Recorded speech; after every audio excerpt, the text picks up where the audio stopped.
இன்னைக்கு காயல் சமையல் பகுதியில் நம்ம பார்க்க போகிறது பெண்கள் ஹேண்ட்பேக்கில் என்னென்ன பொருட்கள் வச்சுக்கலாம் அப்படின்றதான். அதாவது முக்கியமாக எனக்கு தெரிஞ்ச சில ஐட்டங்கள் நான் என்னோட ஹேண்ட்பேக்கில் வச்சுருக்கேன். இந்த மாதிரி குப்பையாக வைக்காமல் நீட்டாக எப்படி வைக்கலாம் அப்படின்னு பார்க்கலாம். சில ஹேண்ட்பேக்கை திறந்தோம்னா இந்த மாதிரி தான் இருக்கும். ஸோ அப்படியே அள்ளி போட்டு எல்லாத்தையும் கொண்டு போயிடுவாங்க. கையில் என்னென்ன கிடைக்குதோ அந்த குப்பை கூலங்கள் எல்லாமே இருக்கும். ஃபஸ்ட்டு அதெல்லாம் நீட் பண்ணி என்னென்ன மெயினாக தேவை. முதல்ல நமக்கு எங்கே போனாலும் ஃபோன் தேவை. ஃபோனை எடுத்து வைக்கிறதுக்கு முன்னாடி அது ஃபுல் சார்ஜில் இருக்கான்னு செக் பண்ணிவிட்டு எடுத்து வச்சுங்க. அப்புறம் அடுத்ததாக தேவைப்படுறது பேனா. எல்லா இடத்துக்கும் நம்ம பென் அதிகமாக யூஸ் பண்ணுவோம். பேனா உங்களோட ஹேண்ட்பேக்கில் உள்ள கடந்துச்சுன்னா தேடி எடுக்கும்போது கஷ்டமாக இருக்கும். அந்த மாதிரி சொருவி வைக்கிற மாதிரி வச்சுக்கிட்டிங்கன்னா ஈஸியாக நம்ம எடுத்து யூஸ் பண்ணிக்கலாம். அடுத்ததாக நமக்கு தேவையானது மணி பர்ஸ். அந்த மணி பர்ஸில் கண்டதும் வைக்காமல் ஜஸ்ட்டு உங்கள் என்னென்ன கார்டு நீங்கள் யூஸ் பண்ணுறீங்களோ அந்த கார்ட்ஸும் மணியும் பணமும் வச்சுங்க. அப்புறம் சில்லறை எல்லாம் தனியாக அந்த சின்ன பர்ஸ்குள்ளே போட்டுங்க. வேறு எதுவும் இதில் வைக்காதீங்க. வர்ற பில்லு வாங்குகிற பில் அதெல்லாம் கூட இதில் வச்சுக்கலாம். மற்ற வேறு எதையும் வச்சு அந்த பர்ஸை கண்ணாமண்ணான்னு வச்சுக்கிட்டிங்கன்னா எடுக்கிறதுக்கு ஈஸியாக இருக்காது. பணத்தை எல்லாத்தையும் ஒரே இடத்துல வைக்காமல் 2-3 இடத்துல பிரித்து வைக்கிறதும் சேஃப் நமக்கு. அடுத்ததாக ஜிப்லாக் கவர் அல்லது பிளாஸ்டிக் கேரி பேக்ஸ் இந்த மாதிரி போட்டு வச்சிங்க நிறைய. அதில் மெயினாக லேடிஸை பொறுத்த வரைக்கும் சானிட்டரி பேடு எப்போதுமே நீங்கள் ஒன்று வச்சுக்கிட்டா எமர்ஜென்சிக்கு அது உதவும். ஸோ அந்த மாதிரி ஒரு கவரோடு போட்டு உள்ள ஹேண்ட்பேக்கில் எப்போதுமே வச்சிங்க.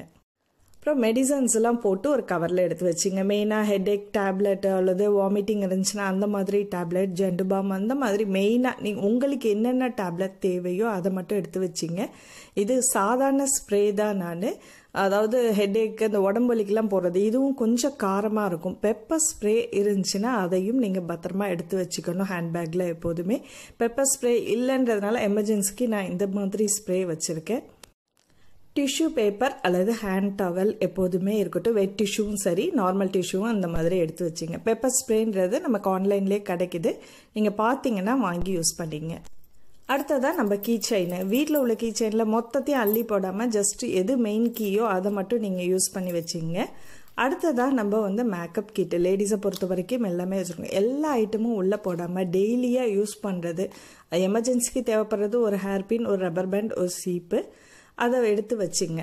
அதை மட்டும் வச்சா போதும். ஒரு கவருக்குள்ளே போட்டே வச்சிங்க. இது ஸ்ப்ரே, இது அத்தர் பாட்டில்னு சொல்லுவாங்கள்ல, ஒரு வாசனைக்காக நான் வச்சுருக்கேன். இது சப்போஸ் எதுவும் தேவைப்படுன்றதுனால ஸ்ப்ரேக்கு பதிலாக இதை நம்ம வச்சுக்கலாம். சின்னதாக இருக்கும், கைக்கு அடக்கமாக. இதே நீங்கள் வேறு எங்கேயாவது பார்ட்டிக்கு அந்த மாதிரி போகிறதா இருந்தால் ஃபவுண்டேஷன், லிப்ஸ்டிக், ஐலைனர், அப்புறம் என்னென்ன மேக்கப் திங்ஸ் உங்களுக்கு தேவையோ அந்த மாதிரியான ஐட்டம்ஸும் நீங்கள் இந்த பேக்கில் போட்டு நீங்கள் வச்சுக்கலாம். ஸோ அதுக்குன்னு செப்பரேட்டாக மேக்கப்புக்குன்னு தனியாக ஒரு கிட் வச்சுங்க. ஹேண்ட்பேக்குள்ளேயே இருக்கட்டும். அதுவும் இந்த மாதிரி சின்ன சின்ன பேக்காக நம்ம போட்டு வச்சிட்டோம்னா எதுவும் மிக்ஸ் ஆகாது, ஈஸியாக இருக்கும். அடுத்ததாக நமக்கு பசிக்கும்போது சாப்பிட்றதுக்கு பிஸ்கட்டு அல்லது அப்பப்போ சாப்பிட்றதுக்கு பபுள்கம் இது இருந்தாலும் போதும். மற்ற உங்களுக்கு எது தேவையோ பசிக்கு ஏற்ற மாதிரி வச்சுங்க. இது எல்லாத்தையும் இப்போ ஹேண்ட்பேக்கில் நீட்டாக அரேஞ்ச் பண்ண போகிறோம். இந்த சைட் ஜிப்லையும் நீங்கள் என்ன பண்ணுங்கள், காசை பர்ஸ்லேயே மட்டும் வைக்காமல் இதுலேயும் கொஞ்சம் அப்படி டிவைட் பண்ணி வச்சுங்க. ஏன்னா பர்ஸோ அல்லது ஏதாவது மிஸ் ஆகிடுச்சுன்னா நம்ம இதில் வைக்கலாம். இது கைக்கு எடுக்கிற மாதிரி சாப்பிட்ற ஐட்டமும் நீங்கள் பிஸ்கட் பேக்கெட் எடுத்து வச்சிங்க. ஈஸியாக எடுத்துக்கலாம்.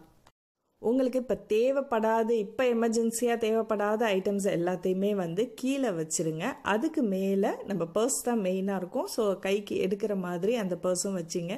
அது இன்னும் சின்னதாகவும் இருந்தாலும் சரி அந்த மாதிரி வச்சுக்கலாம். நாப்கின் பேட்லாம் உள்ளே தெரியாத மாதிரி உள்ளே வச்சுங்க.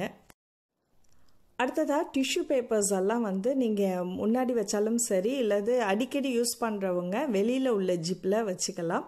இந்த ஸ்ப்ரே ஐட்டம் இதுவே பெப்பர் ஸ்ப்ரேவாக இருந்துச்சுன்னா நீங்கள் கவரில் எல்லாம் போடாதீங்க. எமர்ஜென்சிக்கு டக்குன்னு எடுக்கிற மாதிரி உள்ளதை வச்சுக்கோங்க. இப்போ பாருங்கள் எவ்வளோ நீட்டாக இருக்குது ஹேண்ட்பேக். இதே முன்னாடி பாருங்கள் அவ்வளோத்தையும் குமிச்சு போட்ட மாதிரி இருந்தது. இப்போ கரெக்டாக நீட்டாக அடுக்கி வச்சாச்சு. எல்லாத்தையும் தேவையானதை இந்த மாதிரி அரேஞ்ச் பண்ணி வச்சுங்க. இது டெய்லி நம்ம கொண்டு போகிற ஹேண்ட்பேக். இப்போ வெயில் அதிகமாக இருக்கிறதுனால கூலிங் கிளாஸோ அல்லது வாட்டர் பாட்டில் அதெல்லாம் மெயினாக நீங்கள் எடுத்து வச்சுக்கணும். அம்பர்லா இதெல்லாமே வச்சுக்கிட்டிங்கன்னா உங்கள் ஹேண்ட்பேக்கில் இடம் பத்துற அளவுக்கு உள்ளே வச்சுக்கலாம். இப்போது நம்ம பேக் எவ்வளோ நீட்டாக இருக்குது. அப்புறம் மெயினாக உங்கள் ஃபோன் நம்பர்ஸ் எல்லாத்தையுமே லிஸ்ட்டு போட்டு தனியாக ஒரு பேப்பரில் வச்சுங்க. ஃபோனில் சார்ஜ் எதுவும் இறங்கிடுச்சுன்னா நம்ம அதை எடுத்து பார்த்து நம்ம யாருக்காவது கால் பண்ணுறதுக்கு யூஸ்ஃபுல்லாக இருக்கும். அதையும் மெயினாக நீங்கள் வச்சுங்க. வெளியில் எப்போதும் யூஸ் பண்ணுறதுக்காக ஒரு டிஷ்யூ பேப்பர் அல்லது ஃபோனை ஈஸியாக எடுக்கிறதுக்காக வெளியிலையும் வச்சு நீங்கள் யூஸ் பண்ணிக்கலாம். இந்த டிப்ஸ் பகுதி உங்களுக்கு பிடிச்சிருந்துச்சுன்னா மறக்காமல் லைக் பண்ணிவிட்டு உங்கள் கருத்துக்களை எங்களோட ஷேர் பண்ணிங்க. காயல் சமையல் பகுதி உங்களுக்கு பிடிச்சிருந்துச்சுன்னா உங்கள் நண்பர்களுக்கும் ஷேர் பண்ணுங்கள். அடுத்து ஒரு இன்ட்ரெஸ்டிங்கான ரெசிபியில் சந்திப்போம். நன்றி.